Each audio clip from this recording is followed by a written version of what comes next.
hurmatli ustozlar, hamkasblarim, mana shu va aziz ustozlar bizga bilim bergan mana shu bir oy davomida o'zlarini mehnatlarini, ilmlarini, bilimlarini ayamasdan bizga o'sha ilm bergan aziz ustozlar. Xush kelibsizlar bizani guruhimizga. Mana bugun bizani o'sha xursandchilik kunimiz, bugun ya'ni loyiha ishimizni taqdimotini biza boshlamoqchimiz. Mana shu boshlashdan oldin ozgina 5 daqiqalik bizani tashkiliy qismimiz bor. Shularni sizlarga havola etamiz. Marhamat.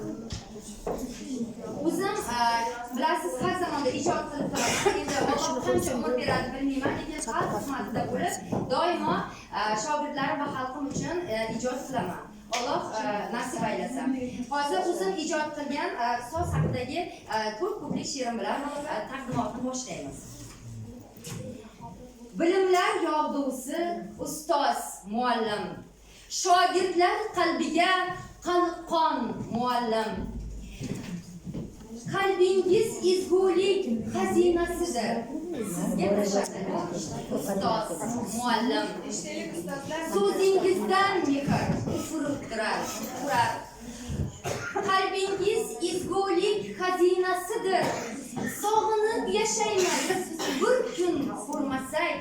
Sizga tashakkur ustoz muallim. Hayot nashidasi o'tib bormoqda. Sochingiz qor kabi oppoq bo'lmoqda.